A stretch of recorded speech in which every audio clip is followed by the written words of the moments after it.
This is Dave Morneau with the Proposia Conservation District, and we're really glad to have him come over and share his insights on irrigating, especially in high or enclosed spaces, but also in intensive crop cultivation. So I'll turn it over to you. Thanks, Jeremiah.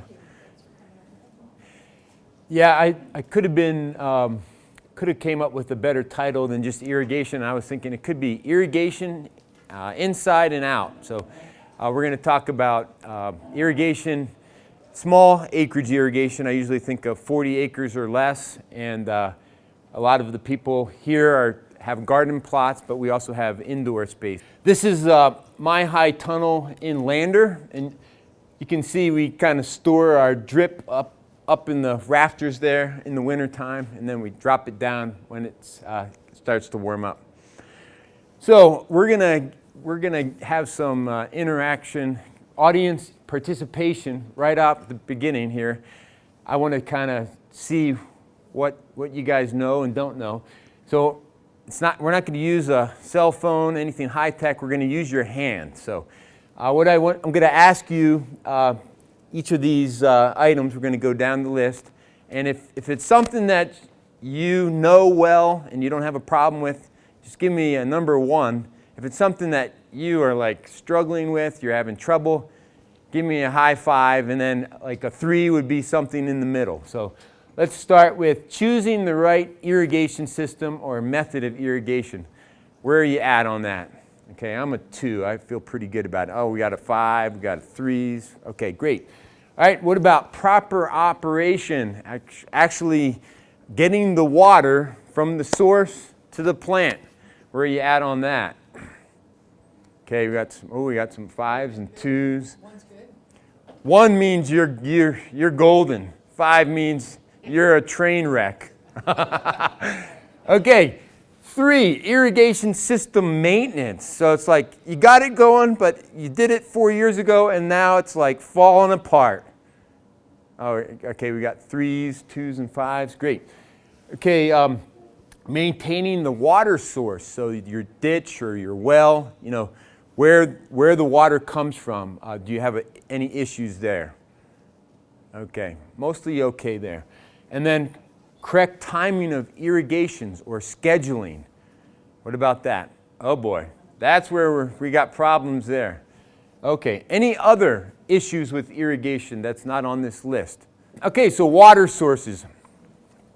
I love this postcard. Discussing water rights, a Western pastime. So when I've done this presentation in the past, I've mostly just focused on irrigation, ditch water for larger producers, larger acreage producers. But as I started thinking through the type of people that are going to be here, we're probably going to have more water sources than ditch rights. Actually, how many people have the ability to use irrigation water? All right, so that's more the minority.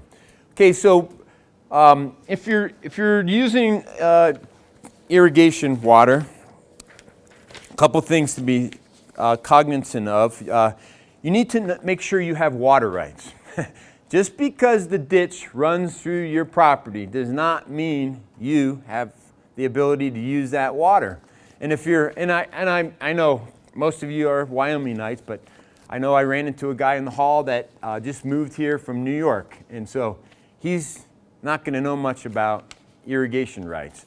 So the State Engineer's Office is the agency that manages our water. The water is owned by the state. So you need to know how much water you have.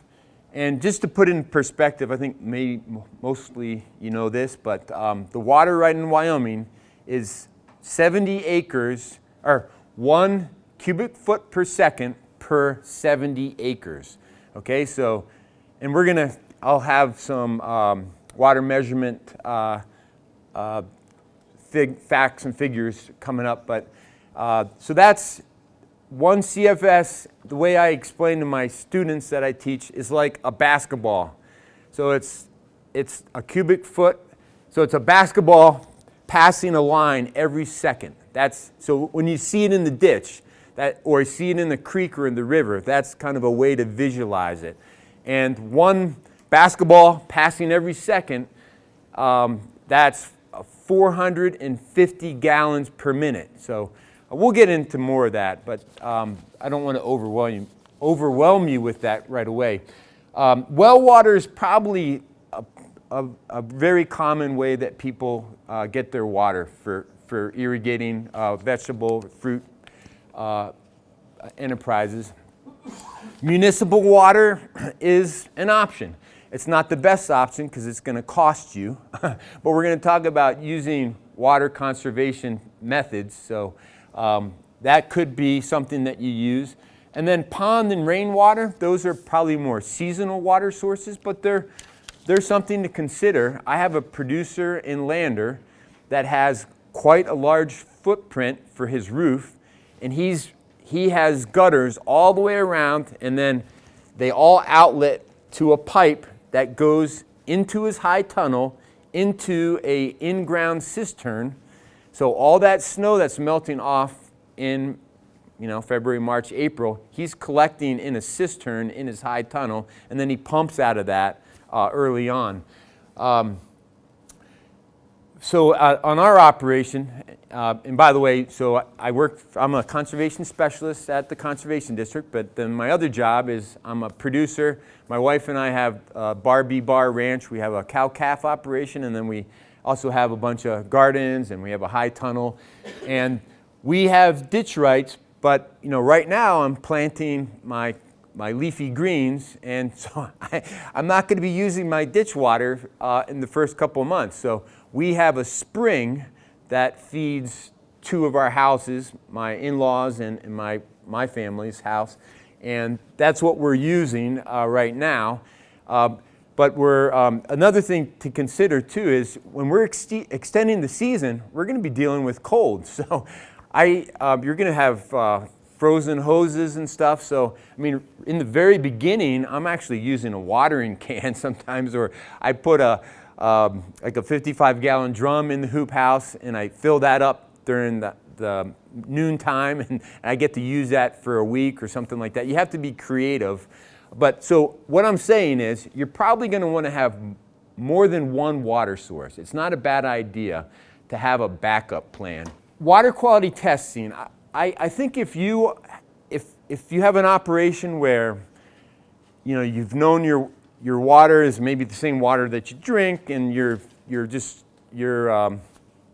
haven't had any issues, then I don't think you need to test your water. But if you have a new water source, or you're looking at buying another place, it's probably important to test that water source.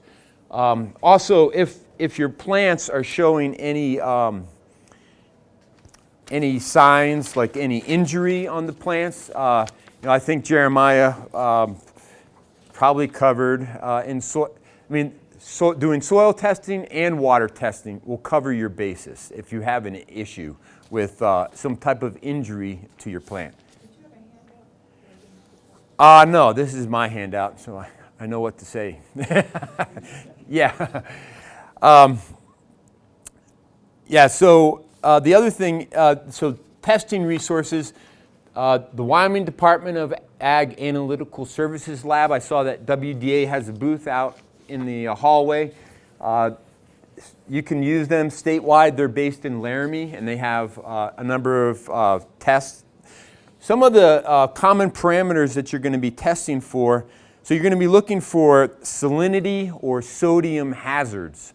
And the test that we use for sodium is called SAR, sodium absorption ratio. pH is important to test for. Alkalinity is the amount of carbonate and biocarbonates in your soil. That, by the way, when you're testing for your water, there's a couple different reasons why you test.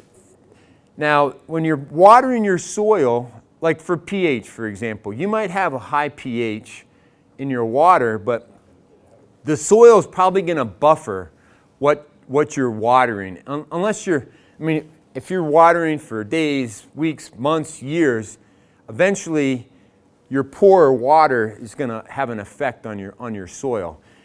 And one of the biggest problems is that your nutrient availability, if you have your pHs are outside of that 5 to 8 range, then you're going to have problems getting nutrients to your plants. The other thing is, like with a high SAR, you can be ruining the structure of your soil. So when we see alkali soil, is everybody familiar with alkali?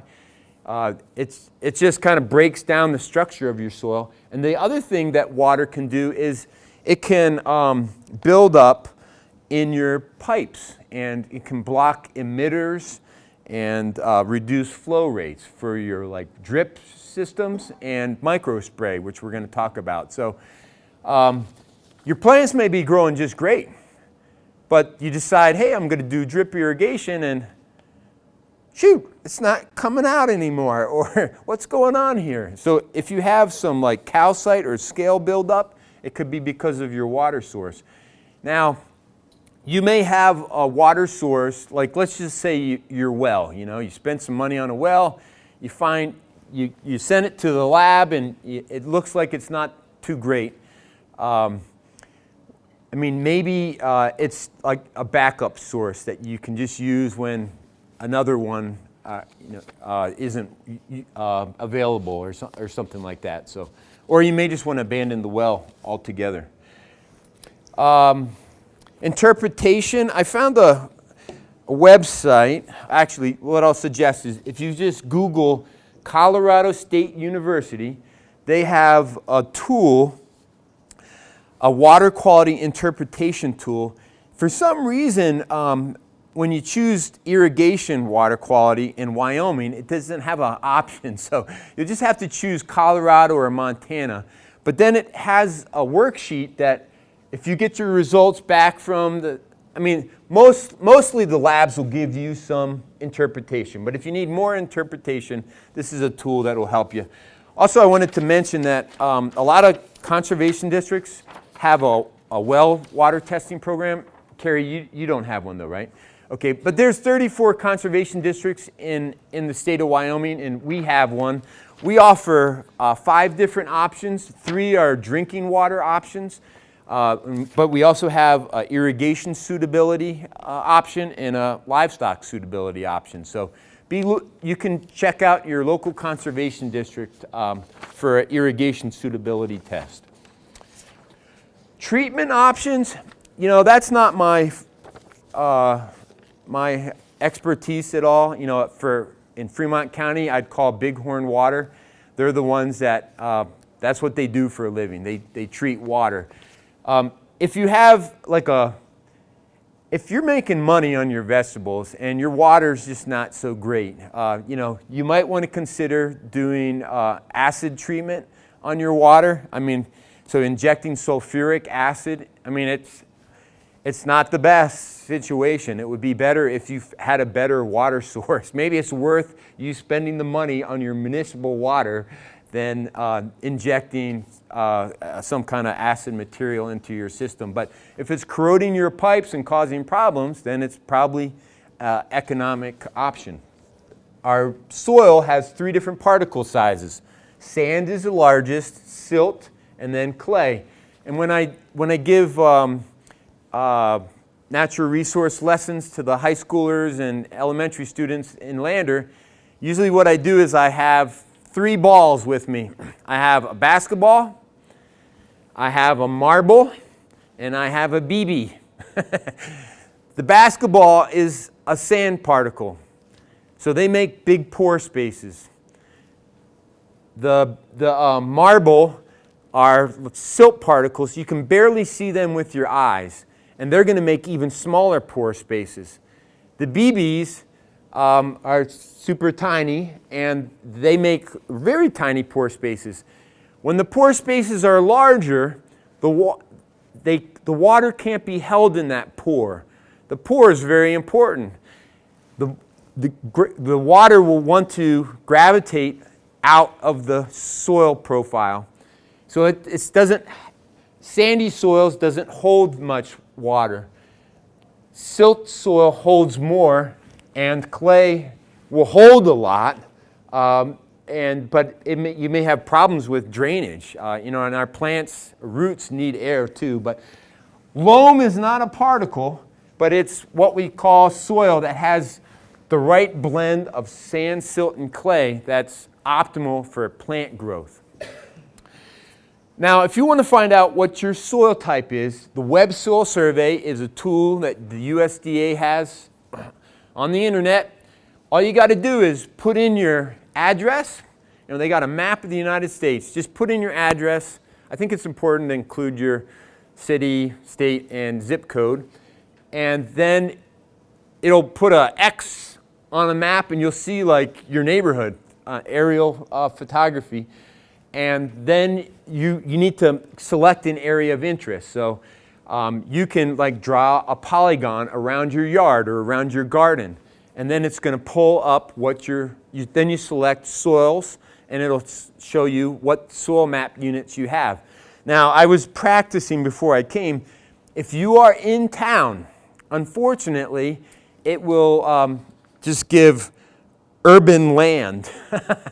And so that's a problem because it's not telling you what you have. But you can, I'm going to show you in a future slide how to use the ribbon method. Well, actually, I'm just going to share with you right now. So all you need to do is get your hands in the dirt, grab a handful of soil, and maybe a little spray bottle or water bottle.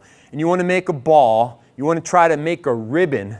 And if you Google the ribbon method, it shows you like a dichotomous key, and it will determine what soil texture you have. And so then you have an idea of how much water you're going to be able to hold. Basically, if you cannot form a ribbon, then you have a sandy soil. It just breaks in your hand. If you have like a ribbon that's 1 inch, less than 1 inch, then it's probably a sandy loam, silt loam, or loam. If you can make a ribbon that's like 2 inches, 1 to 2 inches, then you probably have a sandy clay loam, silty clay loam, or clay loam. That's more what we're probably in Wyoming. And then the third category, if you can make a ribbon 2 inches or longer, then it's probably a clay. It's either a sandy clay, silty clay, or a clay. And in Lander, we have a lot of clay soils. So that means we can hold a lot of water. You want to have available water. So this is what you're shooting for in the middle here. If you look here at the bottom, gravitational water draining, that means the soil cannot hold any more water. We want to be in the blue. That's the plant available water. You can notice here we've got some white spots. That's pore space. That's air in the pore space, and that's good. That's fine. You don't want it totally saturated. But you can overwater you can underwater and overwater your plant. You get to a point where the plant starts to wilt, and that's like plant's telling you it needs water. But then there's a permanent wilting point where it will not come back, okay? You want to be in this area. So think of your soil, I don't know if Jeremiah talked about this, but as a sponge. If you take a sponge, put it in a bucket of water, you pull it out, water is going to be just dripping out of that sponge because it can't hold it. And once it stops dripping, then that's the water that's available by squeezing. Now, if you squeeze as hard as you can, that sponge, it's still wet, right? Well, that's unavailable water. It's unavailable to the plant. The water that's dripping out of the sponge when you take it out of the bucket it's beyond field capacity. I mean, it's just wasted water. And what I wanted to share is, like, if we had sandy soils, 1 inch of water that's available to the plant, but it's not available for clay soil. So depending on your soil texture, your fineness of texture, you're going to have water available. I mean, it's just going to be different.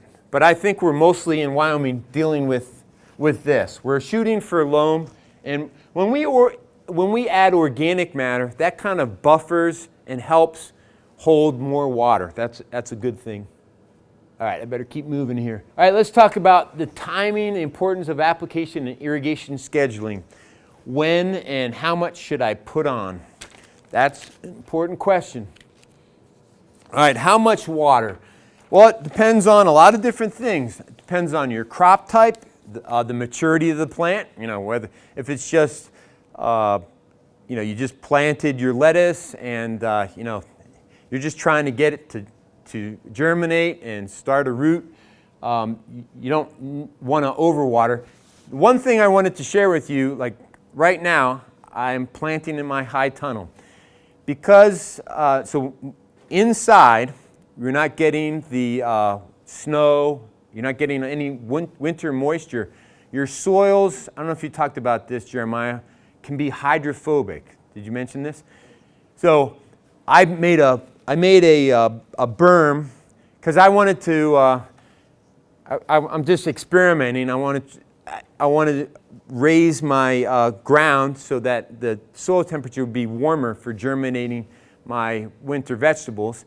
But what I'm finding is as I'm watering, the water's just kind of running off. The soil's hydrophobic. So if you're growing in a high tunnel, by the way, I was going to ask you that. How many people grow just outside? How many people grow just inside? How many people grow inside and outside? So you have, okay, some season extension. Okay, so that's one thing that you may want to do is like when you're ready to start planting in your high tunnel, your geodome or whatever, you might want to just go in there and just saturate it, the ground, to just get things going, to get over that hydrophobia. And you may want to, just not water and like I water from left to right, and then I go back and water again. Give it time for the water to get down and get that ground saturated. Weather variability is an issue when you're planting outside, or something to consider. A lot of times people will stop watering when it rains or snows, and I know that doesn't happen often in Wyoming, but typically you're probably not going to get enough water from a little rainstorm in the spring, in April or May in Wyoming. So you probably want to just keep on your schedule. And then evaporation rate.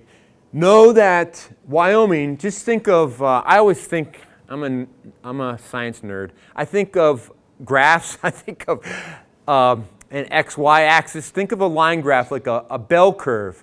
So in March, in April, evaporations rates are pretty low in Wyoming. Then we get into May and June and July. I mean, we're evaporating like crazy. And then July, August, it goes down. So we're going to talk about scheduling, but you got to be careful because your evaporation rates are changing throughout the season. So you want to take that into account when you're scheduling. Okay, here's some of the water measurement terms that I talked about. This one I highlighted. This one's just important to know. A 3/4 inch garden hose delivery is approximately 5 gallons per minute. So I've got, there's acre feet here, there's gallons per minute, there's CFS, drip emitters measure gallons in gallons per hour. So these are all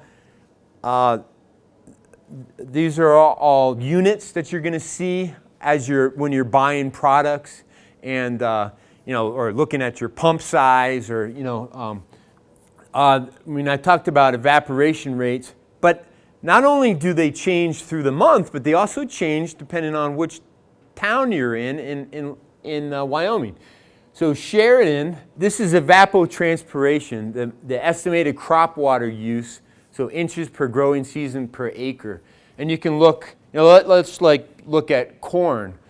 I mean, that's the amount of water that's required in each of those places. Precipitation changes throughout the state. So if you're growing outside, not only is your evaporation rate lower, but you're going to be getting precipitation from the sky too. So you know, you can kind of ease into your irrigation amendment that you're giving the plants. All right, when to water. So, you know, I think it's not science. Well, it's partly scientific, but this is probably more of a preference for me. But there's reasons for doing it. Mid-morning before the plant goes into the hottest part of the day. I mean, you always want to be ahead of the plant. You want to provide enough water to it. You don't want to wait till it's wilting and in distress or stressed.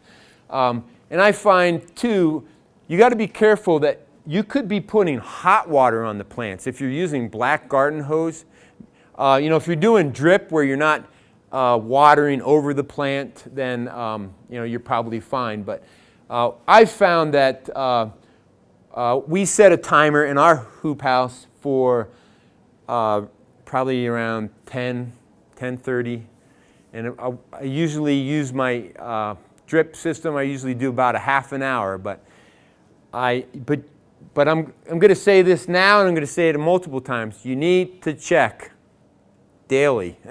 You need to check your soil. You need to actually just get down with your hands or a trowel and get kind of in that 2 to 4 inch, 5 to 6 inch, depending on what your crop is, and check it. Check your beds individually. You know, sometimes you can have a system where it'll water zones. So I'm going to want to put a lot more water on my 4-foot tomato plants than my little lettuce. So I might change the time period that I schedule that.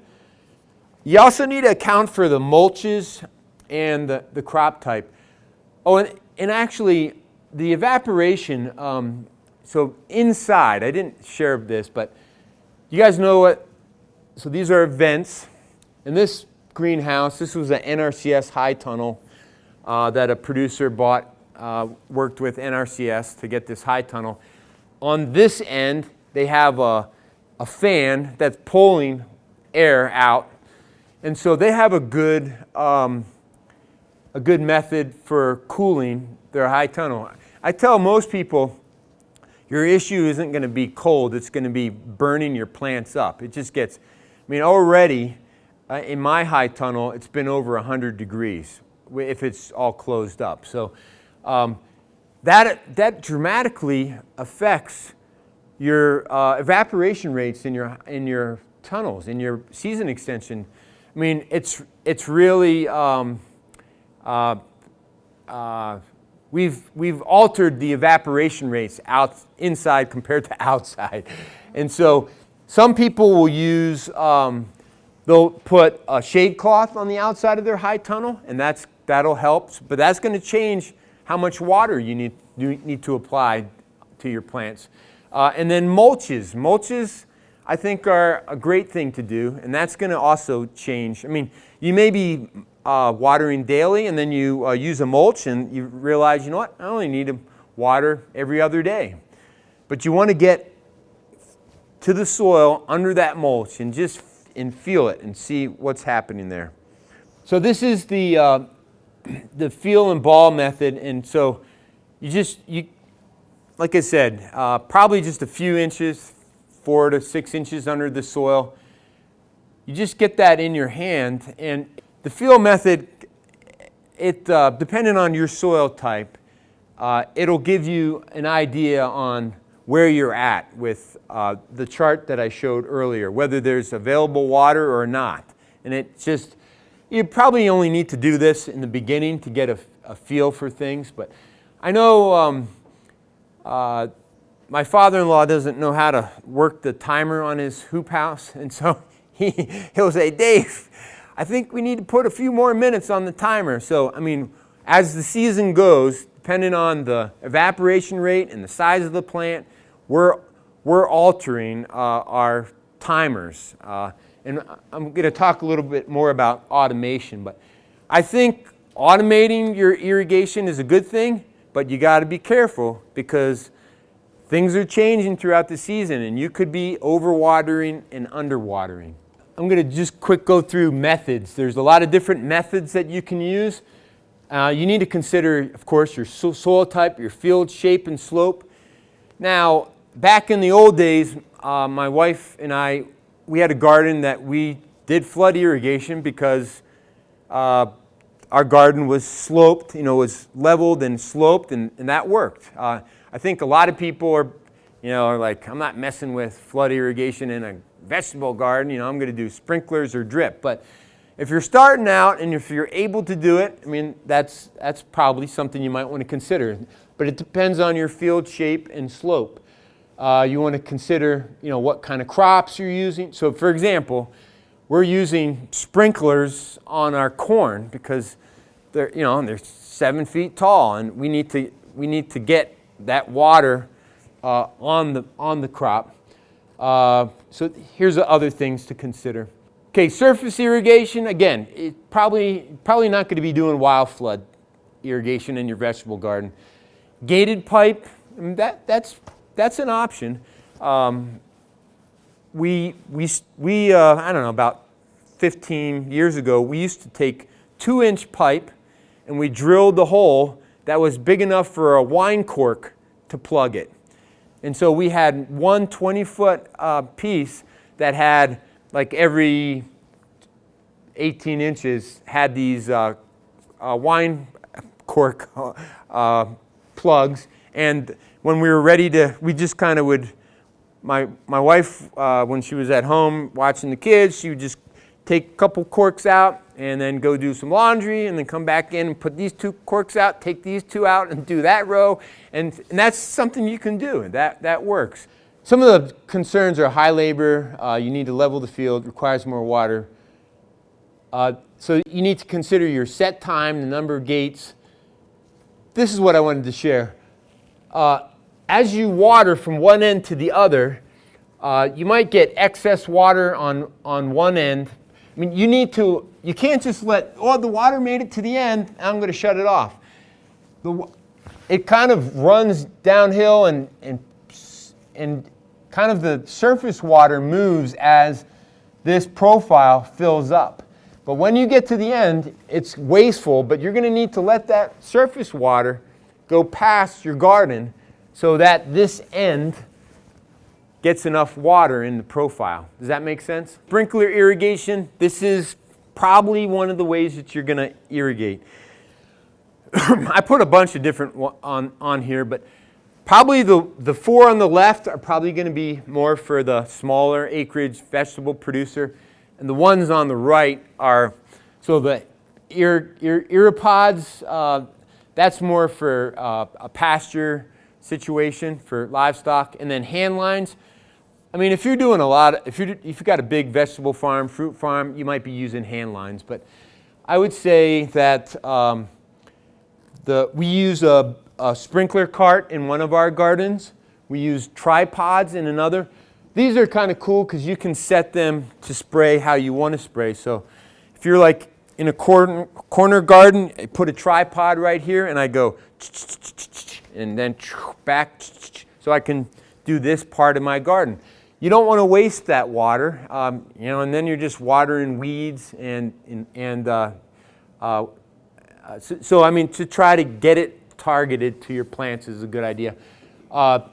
Then the traveling guns, that's a lot of money and more high tech, but that's an option. And then micro sprinklers are pretty popular. Okay, so sprinkler irrigation, some of the concerns are, you have increased maintenance.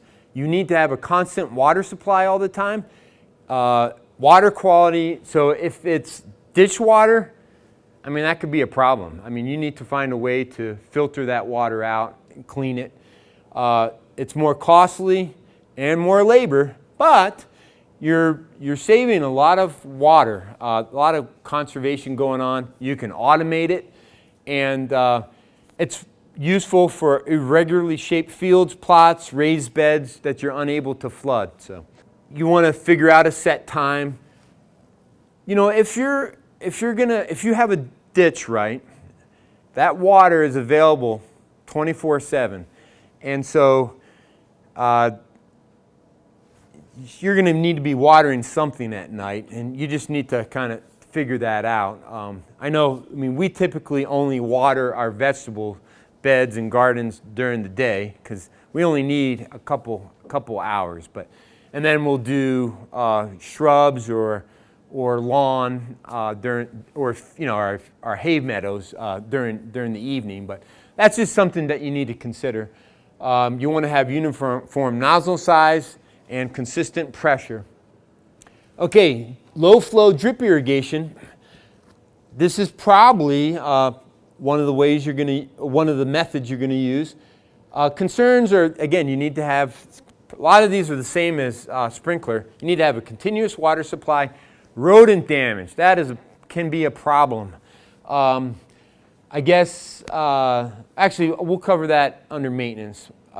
Water quality again, and so you need to do filtration. Cost is probably even higher, could be higher, or the same depending on what you're doing. Could be cheaper than sprinkler irrigation. You have even better water conservation. Automation works, and then disease prevention. I know sometimes you use a watering wand and you water over the plant, and it looks all lush and fun and nice, but you're causing a lot of potential disease issues. Every time the droplet hits the soil, there could be microbes in those drops that splash back up on the leaves and can cause, wilts, so bacteria and viruses. So when you're putting that water just right to the soil and not touching the plant, that's a good thing. That's beneficial. Under drip irrigation, you're probably going to do shorter but more frequent irrigations. Again, you need to make sure that you always have, especially if you're running a pump, you need to have a reliable water source.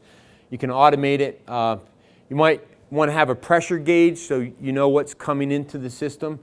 So this is kind of like a diagram of your setup for a drip.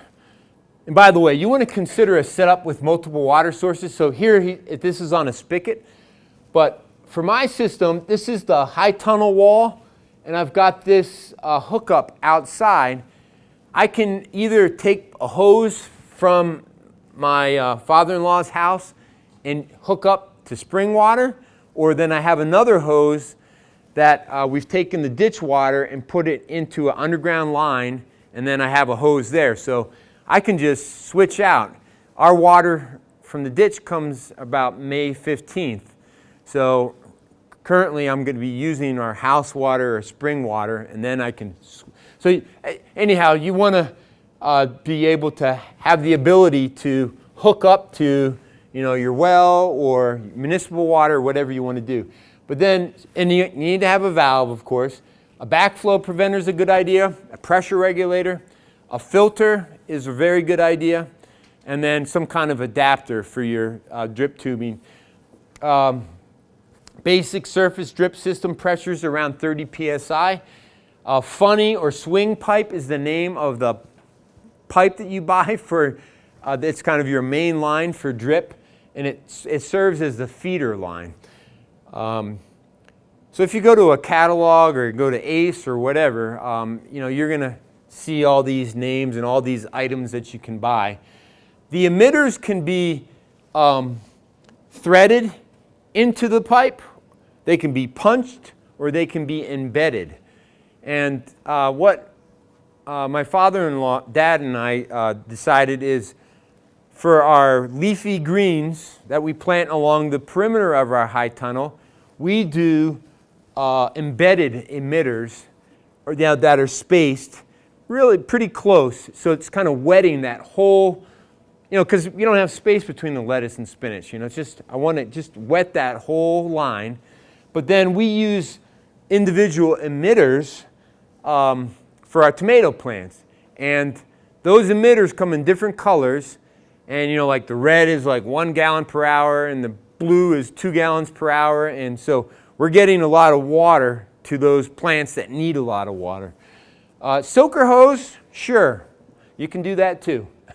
Maintenance is important. I saw this, somebody told me, 1 part inspection, 2 parts anticipation. Do you know what that means? It means be ready. It means, have, an extra emitter on your workbench, or, have, like this is my wheel line. This is our ranch here, and I make sure that I've got extra sprinklers. I make sure I have extra gaskets. I mean, when you have a breakdown, the irrigation supply store may be closed, or when you got to fix a leak, you got to fix a leak. So you want to be ready. Surface irrigation check, cleaning ditches from weeds and debris is important. Field level and corrugations, and gates and gaskets. Sprinkler irrigation, the nozzles and gaskets, looking for leaks, engine care if you have a wheel line, and then for both of these, you want to flush and drain before winter and secure store during the winter months. If you have gated pipe, we get a ton of mud in some of ours. And so, if I shut the water off and then 3 weeks later we go to pick it up to stack it so the horses don't break it, or the wind doesn't take it away, it's full of mud and can barely lift it up. So it's good to flush your lines.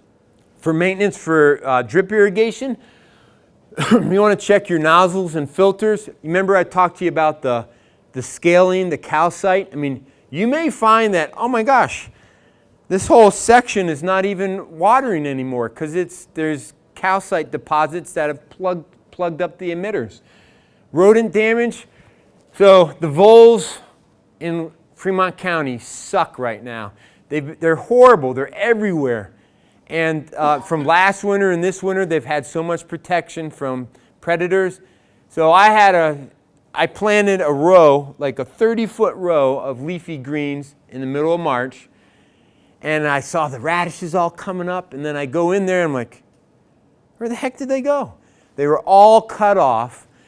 And I got a rodent in here.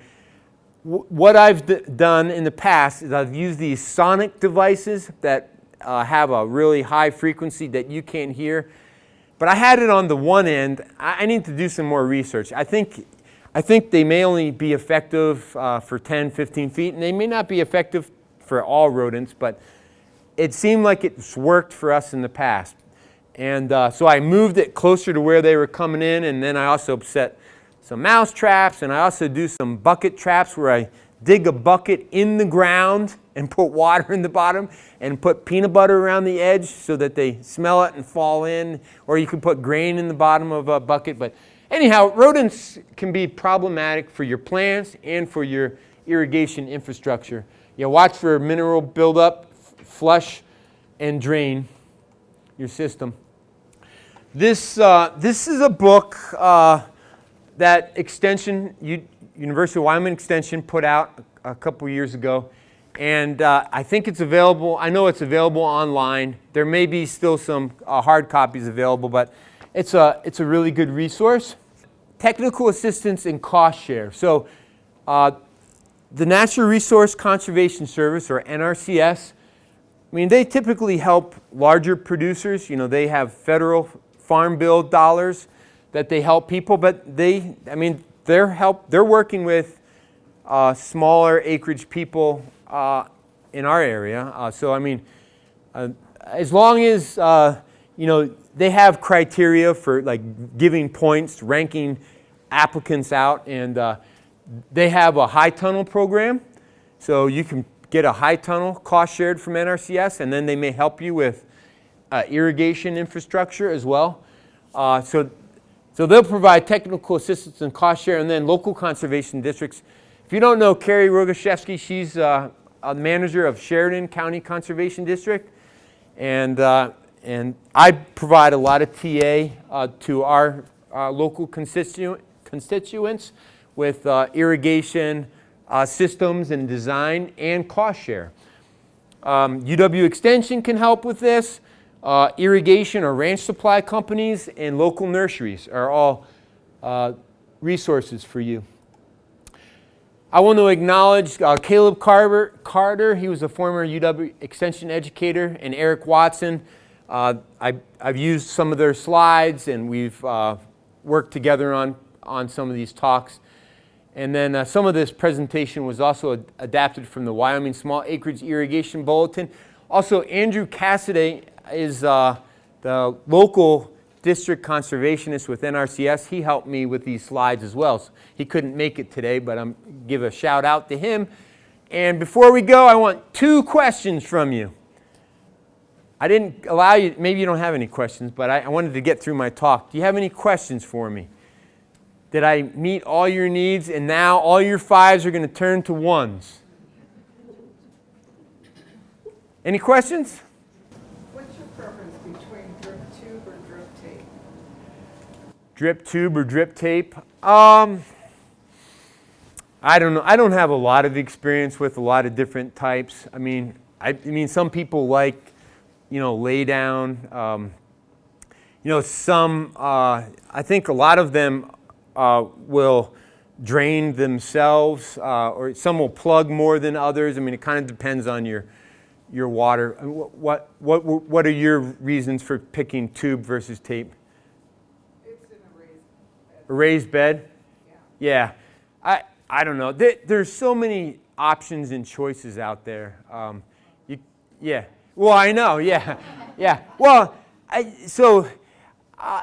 don't know if that matters that much. I think what matters more is like what's your volume capacity and maybe what's the spread between the emitters and price. I mean, you're just going to have to try some different things. But like I said, we liked I didn't have a picture of those emitters, but they kind of look like flying saucers, and they'd be black on one side and colored on the other.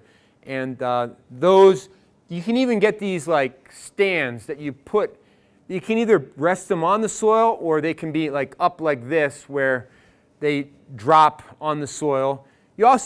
Some will drip right by the stem, but sometimes it's good to kind of have, a wetted area larger for your peppers and tomato plants. So, sorry I didn't help you that much. Yes? When you were talking about the web soil survey, I didn't get it. Was it USDA? Yeah, yep. Okay. So you go on their website? Or? Well, just Google, search for web soil survey, and that'll get you started. All right, thank you. Thank you for watching this University of Wyoming Extension presentation, and thank you to our partners and sponsors. Check out some of our other Harvest Wyoming 2024 videos.